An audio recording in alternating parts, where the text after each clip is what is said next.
Good morning, everyone. My name is Michele Exner, and I'm the Senior Advisor at Parents Defending Education. I'm here on our series, Parents on the Hill, Defending Education. And the purpose of it, again, is to give you a bit of insight on the members we have on Capitol Hill in DC, fighting on behalf of our education and our children.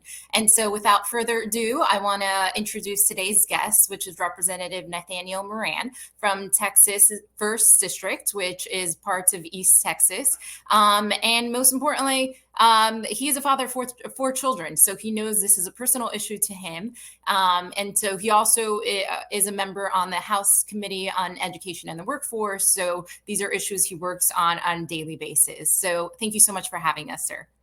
Michele, great to be with you this morning, and thank you for all the work that you're doing and for all the work that Parents Defending Education is doing as well. It's really a pleasure to work alongside you.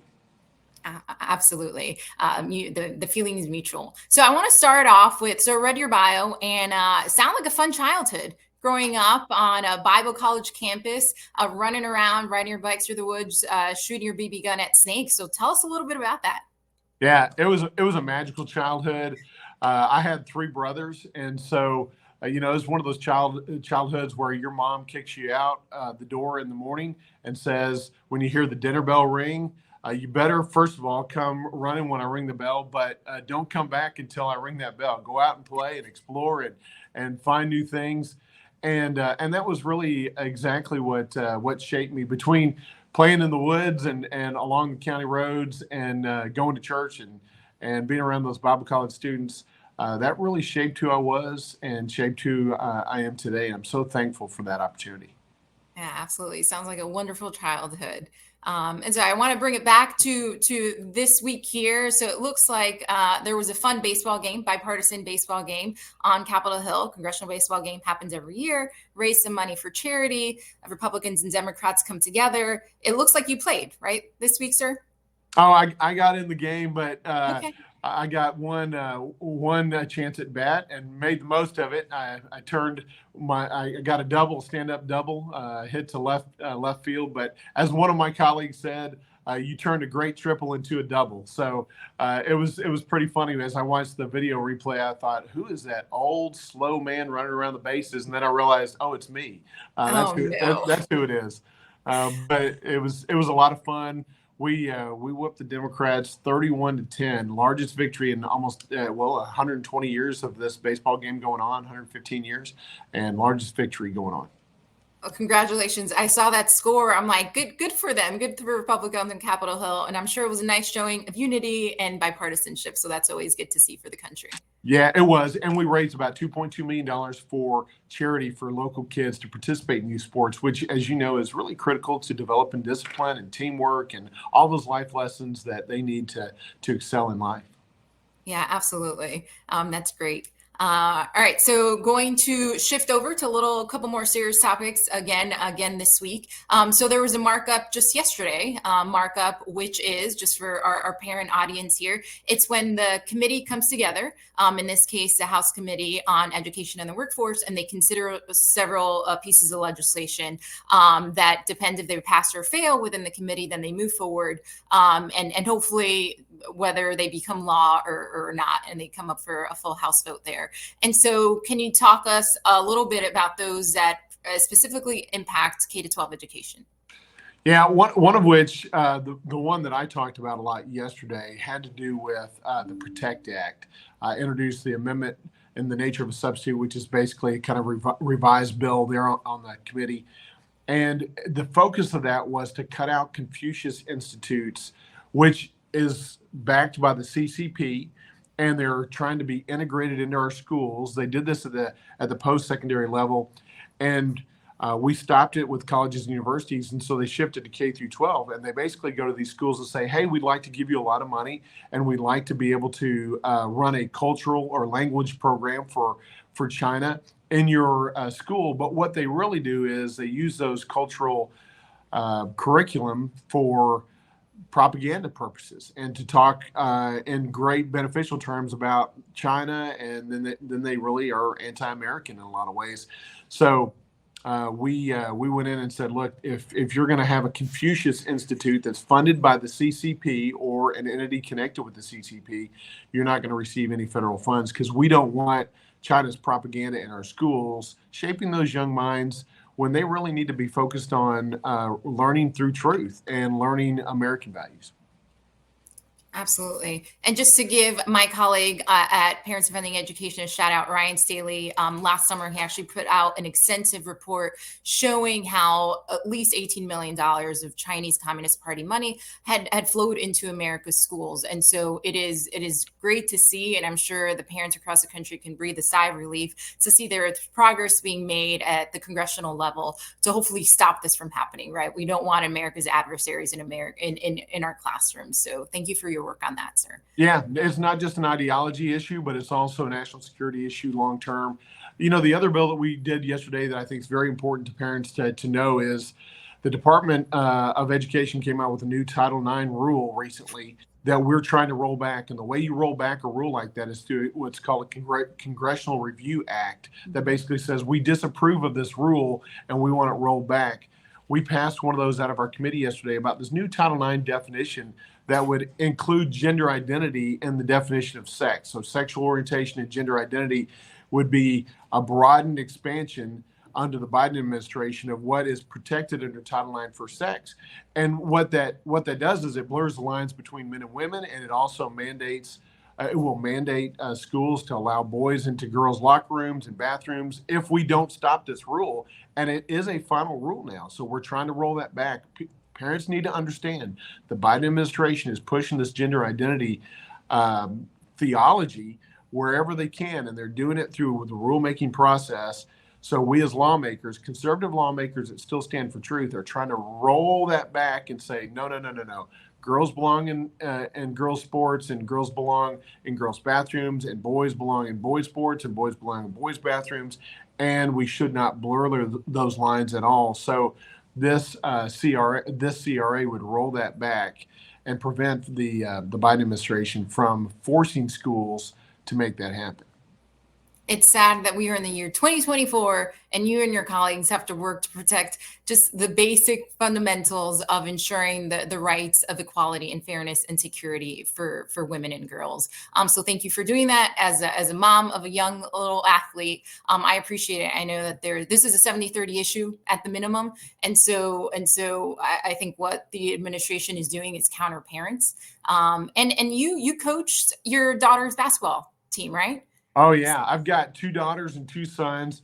My wife and I had 2 that just graduated, a boy and girl that graduated high school this last month. And then we took about an 8-year break off, and then we had 2 more. So I've got a 2nd and a 3rd grader going into school next year, a boy and a girl. And I've coached both my girls in basketball, and I've got lots of athletics going on with my 2 younger ones right now. In fact, my youngest daughter actually wants to go do every sport she can, including dance and cheer, and then I think she's even going to a flag football camp this summer and a soccer camp, and she's doing everything she can. And I want to be able to protect her as she gets older, to be able to make sure that boys and girls stay in their separate lanes, and that the protections of Title IX, which are there to give equal access and equal protection for women, that actually happens. Because if this new rule goes into place, what actually happened through Title IX to give girls protections goes away. The lines are completely blurred. Boys can now enter into girls' sports, and now you have everybody just deciding what biology they are, instead of the common sense and theological basis of, look, we were created by God, either man or woman, and there is a definite gender at birth. Yeah, absolutely. You have two of each. I have one of each, and I see it play out when I watch and play sports, or when I watch that interest. So the fact that someone wants us to defy what we're seeing as we're raising our own children is crazy. But I know that there are a lot of parents across the country who appreciate what you're doing, the commitment to what you're doing to protect them. So thank you. You're welcome. All right, and another topic that I know is probably closer to home for you, specifically being a member who represents Texas, is the border issue, right? We have seen how this border crisis essentially has gone unaddressed by the Biden administration since spring of 2021, which even some of the mainstream media outlets were calling a crisis at the time. Here we are in 2024, very little, if nothing, really nothing, if at all, has been done at that level to address it. And I think what has happened is, right, the predictable has occurred that has trickled down to impact other sectors of our country, right? Every state is now a border state. I think we're seeing that play out: Colorado, Massachusetts, New York City, and of course that's impacting schools, right? And I know that Congress recently held a hearing on this very issue, the chaos that has ensued in K to 12 schools. So tell us a little bit about what you and your colleagues covered. Yeah, and first, I want to just thank Parents Defending Education for their involvement, really being at the tip of the spear on this issue, because a lot of the information we have is a result of the positive and proactive action that you guys have taken to send Public Information Act requests, to get documents, to get statistics about what's going on at the local level, because education really is a local issue. It shouldn't be a federal issue. It should be a local and state issue. And so at the local level, that's where they're feeling that the most taxpayers are bearing the burden for having to build all these new facilities and having to hire new resource teachers and having to hire ESL teachers and having to provide additional staff and resources for hundreds of thousands of students that are coming across as part of illegal immigration in our open southern borders. In Texas, we're seeing it dramatically, but across the United States, we're seeing it. And in Texas, we've got quite a few folks that speak Spanish, but even there, we're having trouble finding enough ESL teachers and those that can interpret for students in classrooms. I can't even imagine what it would be like in the Northeast or the Northwest or the Midwest, where there's not a huge native population that speaks Spanish generally. So we know that it's costing hundreds of millions of dollars for school districts to have to build these new buildings, to resource out and staff what's going on. I found it interesting in this hearing last week. The Democratic witness actually started making this huge point about, but those that are here that are not documented, that's the word she wanted to use, documented, they produce about 13 billion that goes back to the economy, or 13 billion in revenue for the government annually. And I said, well, do you know the cost of illegal immigration to our schools or generally? And she said, no. I said, well, the estimates from our budget committee is $150 billion. And our budget committee said most of that is felt through schools, through education institutions. And that's a deficit of $137 billion. So if you hear that out there, well, they're basically doing their part when they're here illegally. That is not true. It's costing our local taxpayers a tremendous amount, not to mention it's reducing the advancement and the ability for educational opportunities for our kiddos that are here appropriately and legally. And as I said last week, we want every kid in this world to be educated, but it's not the responsibility of American taxpayers to do that. It is simply not. Absolutely. I had the privilege of sitting in at that hearing in person in the audience there. So a great perspective. And I know a point that you mentioned is how this is a disservice to all students, right? The students who were already in the school, who are citizens, and also the migrant students, because they're just simply not the resources that they need to get the adequate education. And I think, as expected, some of your colleagues on the other side of the aisle said, more funding. We need more funding. And the question I had was, how much is enough, right? 150 billion, as you just mentioned, in that CBO, and it's like, no, it's not a money issue. Yeah. So. Yeah. You can't pour enough money into it. And really, the border issue is a national security issue. It's an education, economic, national security, national sovereignty issue. It's a rule of law issue. There's so many problems with what's going on at the border. We have to preserve our American economy and our American way of life, and the only way that we can do that is to have safe and secure borders. Absolutely. And I think a lot of common sense folks across the country would agree as well. So I'm going to wrap up with one last question here. So foremost, I want to wish you a very happy early Father's Day. It's coming up in a few days. And I think it'd be fun for our audience to hear, how has being a father impacted how you approach your work in Congress?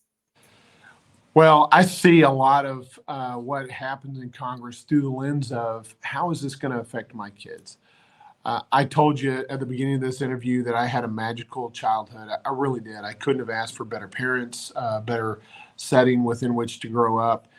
And I was influenced heavily by the American exceptionalism ideal, and this notion that liberty is what gives kids the ability to pursue their call in this life. I think God created each one of us with a unique and equal and eternal calling in this life, and I want every child to be able to find that and to fulfill that. Especially my four kiddos, when I look at them, I want each one of them to pursue the thing in the life that God has for them. But I know they can only do that if they live in a country that gives them the liberty to be able to pursue that in a way that is meaningful. And so when I look at the decisions we make here in Congress, I look at it in terms of how is this not just going to affect us now, but how is this going to affect us when my kiddos get older, when they're having kiddos, when my grandkids begin to make their way in life.